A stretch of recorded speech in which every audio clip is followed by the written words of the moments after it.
Graça e paz, queridos irmãos, graças a Deus, estamos mais uma vez aqui na casa de oração para prestar um culto de louvor e adoração ao nosso Deus.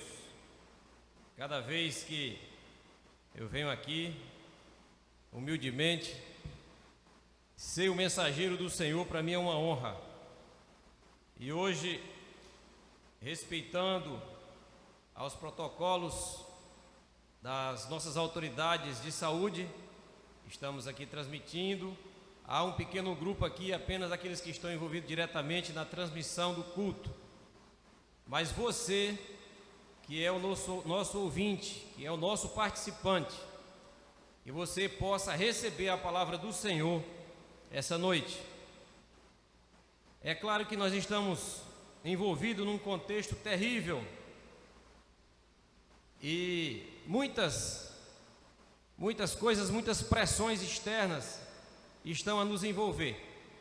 E hoje eu queria meditar um pouco da carta aos Hebreus. É bem verdade que nós não sabemos quem a escreveu, mas ela foi endereçada aos Hebreus. E eu queria que você abrisse a sua Bíblia em Hebreus no capítulo 3, e nós vamos ler os versículos de 7 a 19.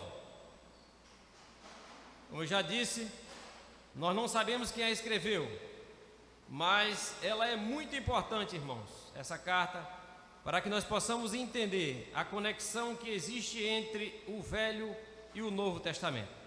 Vamos ler o texto. Aqui na minha versão diz, Hebreus capítulo 3, versículos de 7 a 19. Diz assim: assim como diz o Espírito Santo, hoje, se ouvirdes a sua voz, não endureçais os vossos corações, como no dia da tentação no deserto, onde vossos pais me tentaram, me provaram, e viram por 40 anos as minhas obras. Por isso me indignei contra esta geração e disse: estes sempre erraram em seu coração, e não conheceram os meus caminhos. Assim jurei na minha ira: não entrarão no meu descanso. Vede, irmãos, que nunca haja em qualquer de vós um perverso coração de incredulidade que vos afaste do Deus vivo. Antes, exortai-vos uns aos outros todos os dias, durante o tempo que se chama hoje, para que nenhum de vós se endureça pelo engano do pecado. Temos nos tornado participantes de Cristo, se é que guardamos firme até o fim a confiança que desde o princípio tivemos. Enquanto se diz: hoje, se ouvirdes a sua voz, não endureçais os vossos corações como na provocação. Ora, quais os que, tendo-a ouvido, o provocaram? Não foram todos os que saíram do Egito por meio de Moisés? E contra quem se indignou por 40 anos? Não foi contra os que pecaram, cujos corpos caíram no deserto? E a quem jurou que não entrariam no seu descanso, senão aos que foram desobedientes? E vemos que não puderam entrar por causa da sua incredulidade. Irmãos, eu gostaria de meditar nessa noite sobre o tema o perigo da incredulidade. Bom, para isso, precisamos entender um pouco o contexto dessa carta. Existe, no meio dos estudiosos, dos teólogos, dizendo que esse pode ser tido como o quinto evangelho. Na verdade, os 4 evangelhos tratam da obra de Cristo aqui na terra, seu nascimento, sua vida, seus ensinos, os milagres, a sua morte e ressurreição. Mas Hebreus aponta para nós o ministério que Cristo continua realizando no céu como nosso sumo sacerdote. Quando lemos, irmãos, o livro de Êxodo e também os outros livros do Pentateuco, onde Deus providenciou a libertação do seu povo da amarga escravidão do Egito, Deus enviou Moisés, Deus manifestou o seu poder, Deus desbancou as divindades do Egito, enviando assim 10 pragas, cada uma derrubando uma das divindades do panteão egípcio. Então, de maneira extraordinária e com a mão poderosa, Deus arrancou o seu povo daquela escravidão. Entretanto, apesar do milagre, apesar do esforço que o próprio Deus realizou, aquele povo, durante esses 40 anos ali no deserto, o povo ainda assim virou as costas para Deus. O povo desobedeceu a Deus, endureceu o seu coração, rebelou-se contra Deus, reclamou e murmurou contra Deus, não demonstrou nenhuma gratidão a Deus. O que eles fizeram? Fabricaram um bezerro de ouro para adorá-lo, virando assim as costas para Deus. Em virtude da sua incredulidade, Deus jurou na sua ira, nós lemos, que aqueles que saíram do Egito, e eu preciso dizer que foram aproximadamente 600 mil homens, fora mulheres e crianças, perfazendo aí aproximadamente 2 milhões de pessoas.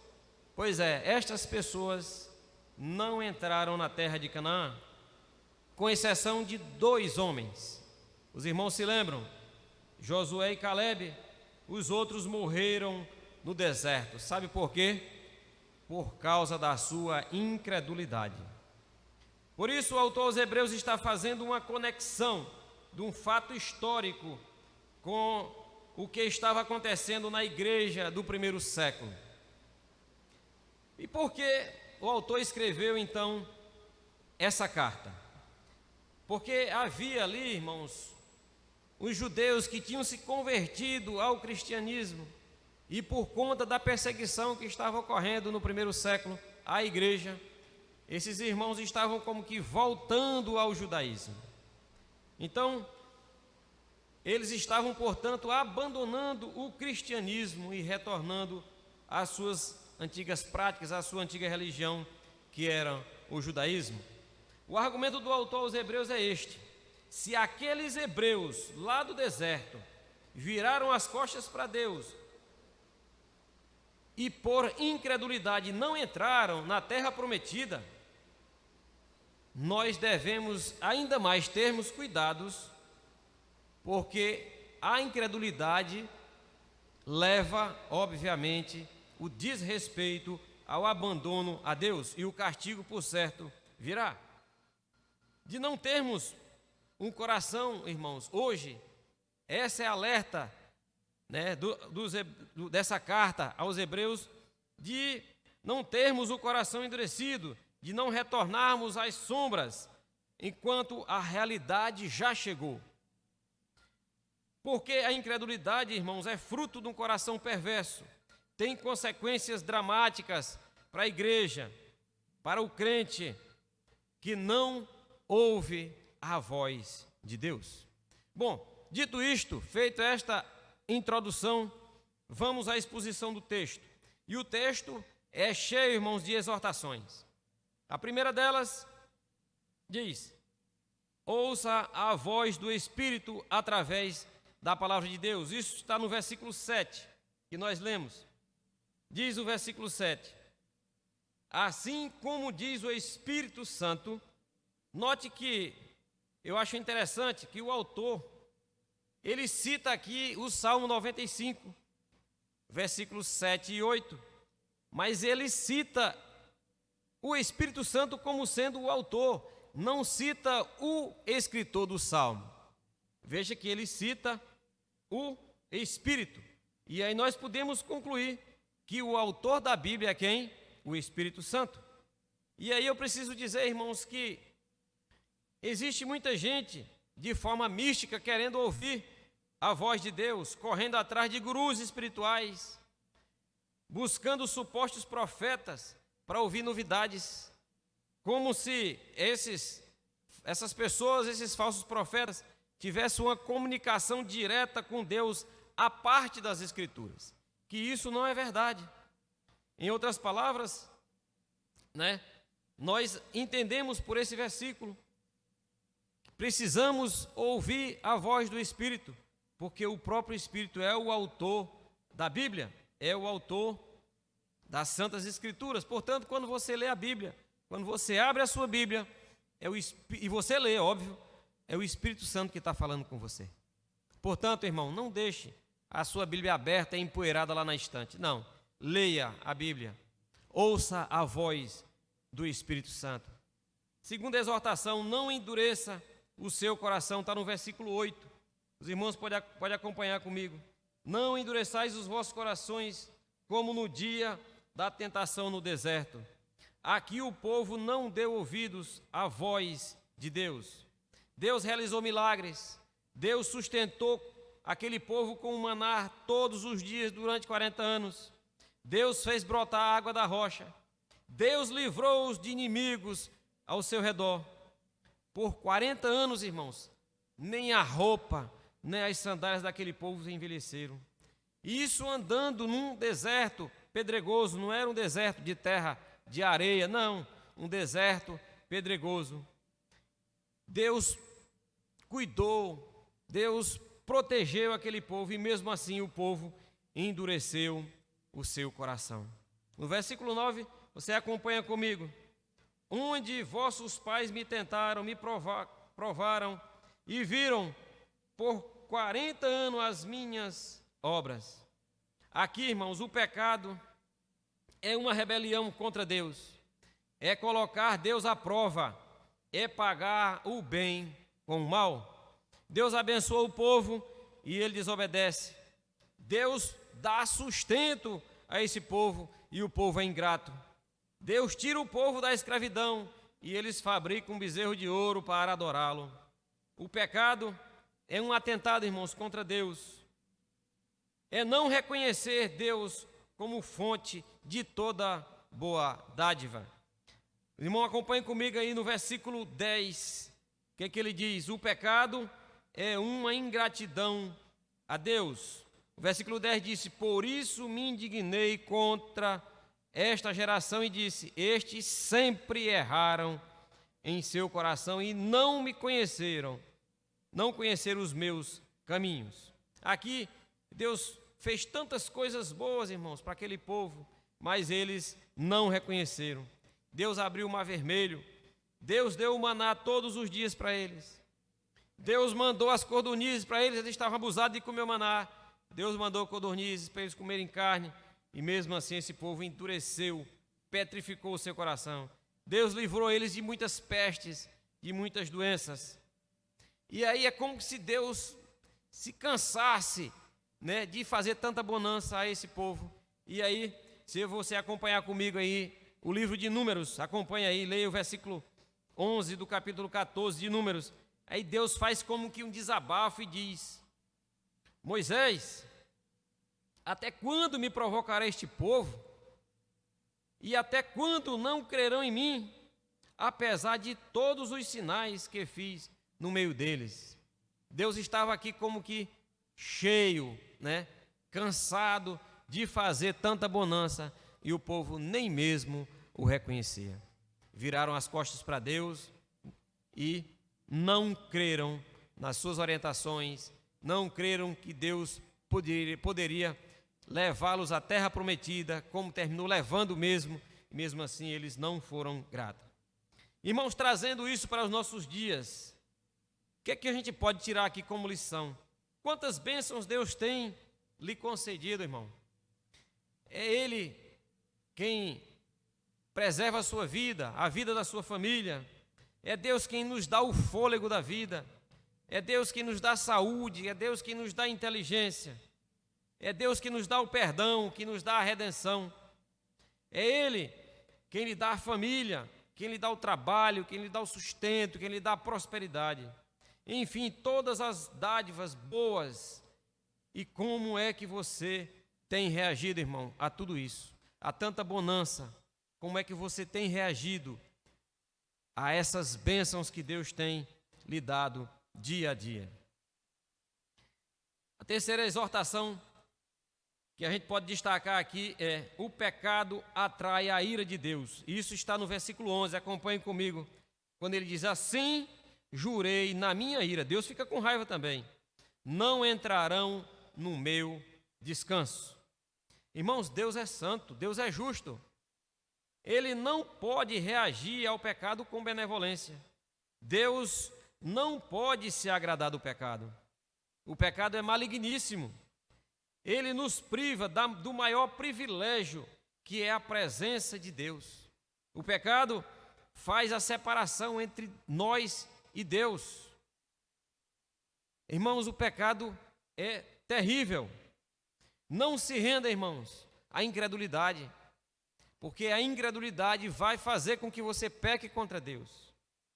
No versículo 12, nos ensina que para que não haja um coração perverso, um coração cheio de incredulidade, acompanhe. Vede, irmãos, que nunca haja em qualquer de vós um perverso coração de incredulidade que vos afaste do Deus vivo. Aqui não se trata em dizer que a gente não acredita em Deus. Não, não está tratando disso. Trata-se de você não perceber a mão de Deus nas providências diárias, no cuidado, no sustento, na proteção, nas bênçãos que você recebe dia após dia, minuto após minuto em sua vida. Você está vivendo como se pudesse, se dependesse inteiramente de você, como se você fosse autossuficiente. Cuidado, irmãos, para que não caiamos e deixamos de tributar a Deus toda honra devida ao seu nome, por tudo aquilo que Ele faz e por tudo aquilo que você recebe dia após dia de Deus. Dê glórias a Deus. Entenda e reconheça que tudo que você tem, tudo que você é por bondade de Deus. É porque Deus é maravilhoso, porque nós nem merecemos. Um coração mau, irmãos, é a fonte de toda incredulidade. Um coração ingrato, um coração perverso, é um coração rebelde. Em outras palavras, os problemas meus e seus, eles não estão do lado de fora, eles estão aqui dentro. Aqui no coração de cada um de nós está a fábrica de toda maldade.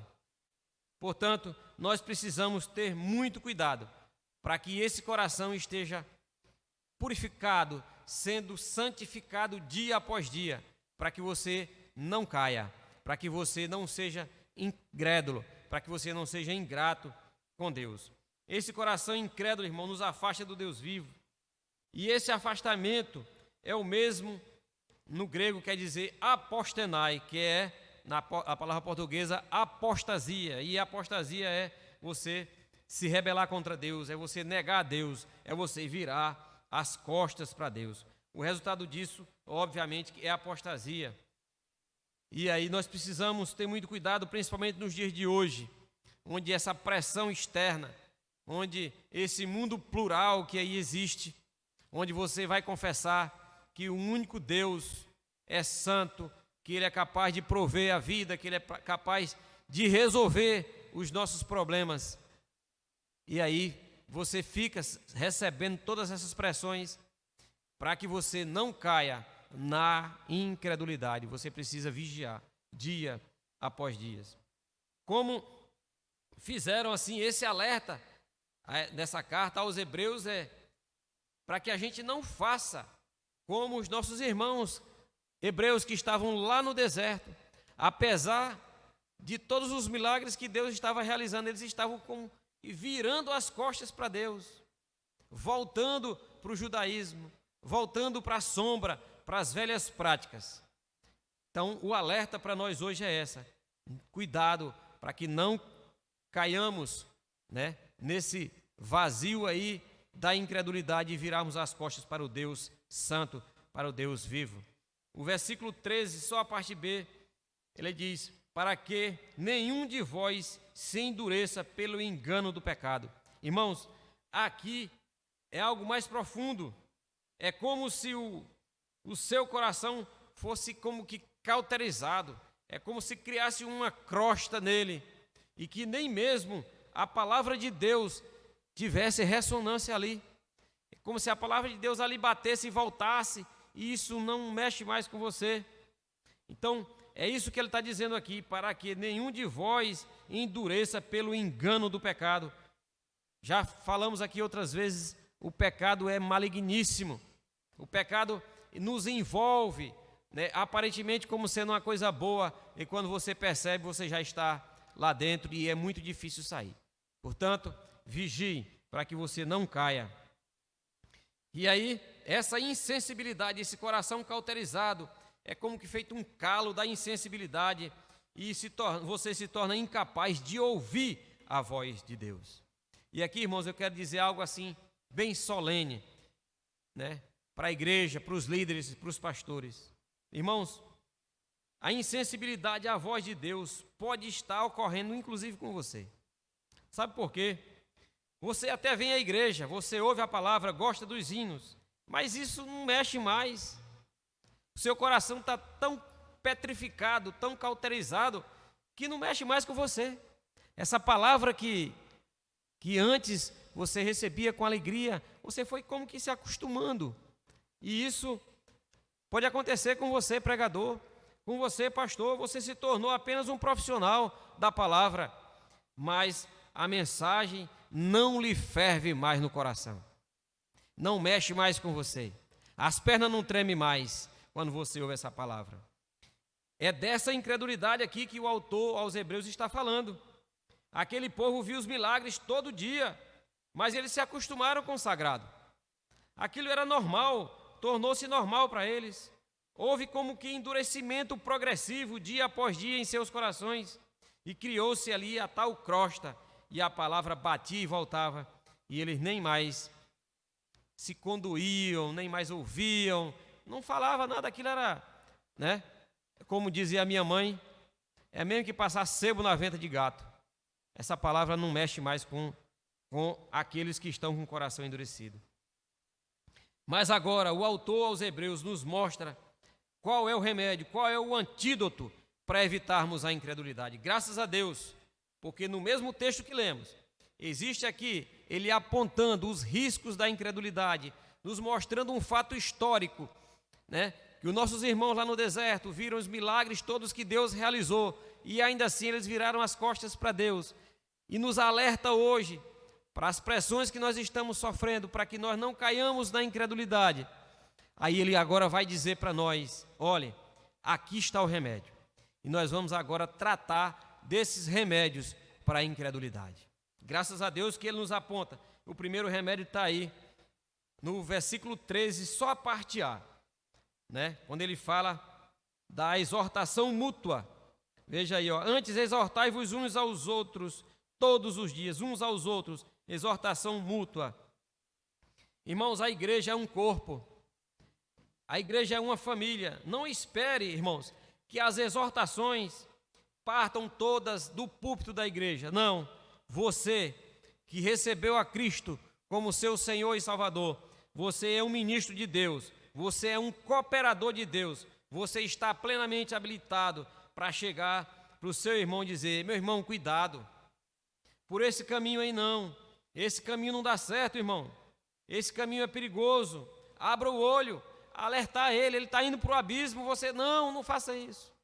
Então, você, irmãos, está legalmente habilitado para exortar o seu irmão, para dizer a ele, olha, não vá por esse caminho. Advirta os seus irmãos, porque se diz o seguinte, quem exorta, ama. Quando o seu filho erra, você não vai lá e puxa a orelha dele, dá um castigo e repreende ele. Pois é, porque você ama. Assim Deus faz conosco. Nós também podemos fazer com amor isso com os nossos irmãos da igreja. Não espere só pelos líderes, não espere só pelos pastores. O segundo remédio está no versículo 14, só a parte A. 14, a parte A diz assim, ó, temos nos tornado participantes de Cristo. Irmãos, a sua união com Cristo, nós somos participantes com Ele. Você foi remido por Cristo, você é habilitado por Cristo, você está assentado com Cristo nas regiões celestiais. Você está nele e Ele está em você. Por isso, você não pode se render à incredulidade, porque Cristo está em você. Você é templo, você é morada do Espírito Santo. Por isso, não se renda às tentações da incredulidade. O terceiro remédio está na parte B do versículo 14. Nós já lemos a parte A e diz a parte B: se é que guardamos firme até o fim a confiança que desde o princípio tivemos. Irmãos, o que ele está dizendo aqui? Perseverança na fé, perseverai. Aqui não estamos falando de uma pessoa que foi salva e pode perder a salvação, não. Mas como nós podemos, irmãos, reconhecer que uma pessoa verdadeiramente é salva? É pela perseverança. Pela perseverança. É pelos frutos, irmãos, que nós conhecemos a árvore. Ter o nome no hall da igreja, vir à igreja, está aqui 20, 30 anos dentro da igreja. Isso de maneira nenhuma atesta que você é um crente salvo. Não. Quem atesta isso é a sua perseverança. É por isso que nós estamos aqui. Um grupo pequeno, mas preocupado com você que está em casa, que está aí mundo afora, ouvindo, sedento por ouvir a palavra de Deus. E aqui nós estamos tratando dela, que é a palavra, que é a espada de dois gumes, que vai até a divisão do espírito da alma, que cura, que salva, que repreende. Esta é a palavra que nós pregamos aqui. É o evangelho cristalino de Deus que nós pregamos. Esta igreja está aí rumo ao centenário, 98 anos, pregando essa palavra de forma fiel. E todos aqueles que sobem aqui têm essa responsabilidade de ser fiel a Deus, de ser fiel à sua palavra. Portanto, persevere, meu irmão, não se desvie dos caminhos do Senhor, para que você possa a cada dia ter a sua vida santificada, que você possa contribuir no reino de Deus. Deus espera muito de você, meu querido. Deus espera que você seja a sua força ativa aqui na terra. É claro que Deus pode fazer isso tudo sozinho, mas Ele usa você. Ele salvou você, Ele guarda você, protege você, para que você possa dar bons frutos aqui na terra. Precisamos perseverar. Eu quero que você volte aí o versículo 6. Acompanhe comigo aí do mesmo capítulo, quando ele fala novamente dessa questão da perseverança. Ele diz aí, mas Cristo, como filho sobre a sua própria casa, esta casa somos nós, se tão somente conservarmos firmes a confiança e a glória da esperança até o fim. Até o fim. Então nós precisamos perseverar até o fim. Que venha a pandemia, que venha as dificuldades, que venha as lutas, que venha o desemprego. É como diz Abacuque, né? Ainda que a figueira não floresça, ainda que falte, né, o emprego, como a reflexão da irmã Mirta, que eu vou citar novamente. Ainda que falte emprego, ainda que a vacina demore. Irmãos, nós precisamos perseverar, independente das circunstâncias, porque nós que somos salvos por Cristo, você que é salvo em Cristo, você, independente da circunstância que você esteja passando, você glorifica, você encontra paz, mesmo na guerra. Quarta exortação: a incredulidade resulta em grave pecado contra Deus. O versículo 15 diz isso.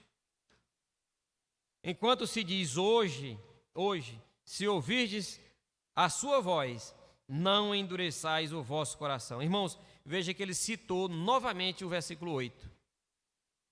Porque é como se fosse uma exortação dupla. Não endureçais, ele está dizendo, cuidado, não endureça seu coração.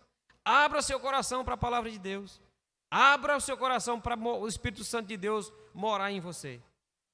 Irmãos, é um coração quebrantado, é um coração humilhado diante de Deus que ele não resiste. Se você acompanhar comigo o versículo 16, que ele fala da rebeldia contra Deus.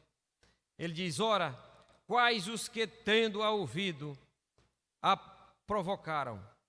Aí ele diz, a rebeldia contra Deus, porque o pecado é uma rebeldia contra Deus. Esse povo ouviu a palavra de Deus, mas não aceitaram. Por isso, todos aqueles que saíram do Egito, irmãos, morreram no período de 40 anos. O povo que entrou na terra prometida foram aqueles que nasceram no deserto, com exceção de Josué e Calebe. Então, o pecado é maligníssimo. Se você acompanhou o raciocínio, de lá do Egito, em direção a Canaã, saíram aproximadamente 2 milhões de pessoas. 2 milhões. Apenas 2 entraram. E essas pessoas todas morreram no deserto. Qual foi a causa da morte dessas pessoas? Na certidão de óbito, pastor, o que é que tinha escrito lá? Incredulidade.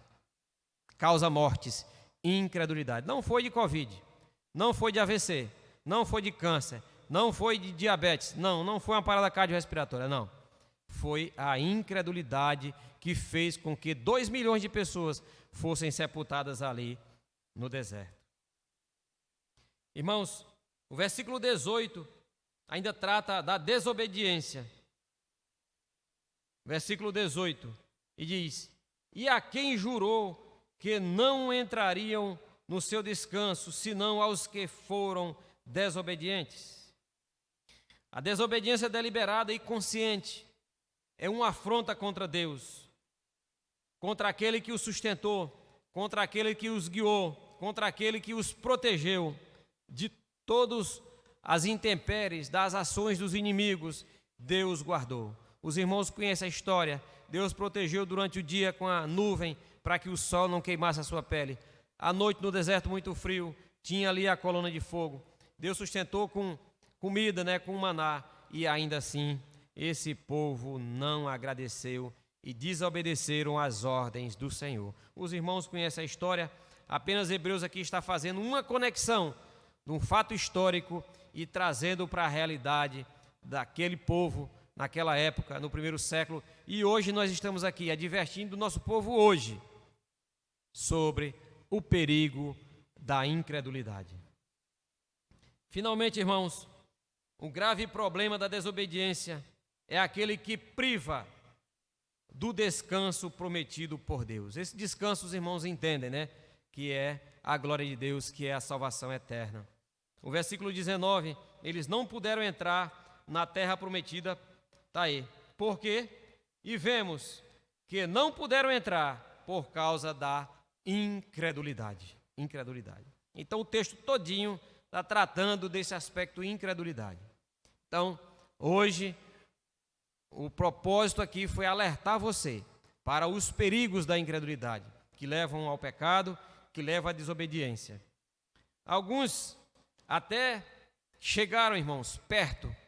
Eu estive lá, pela graça de Deus, e pude observar. Eles chegaram até o Monte Nebo, que hoje fica na Jordânia, e de lá, do Monte Nebo, eles avistam a cidade de Jerusalém, avistam ali toda a campina do Jordão.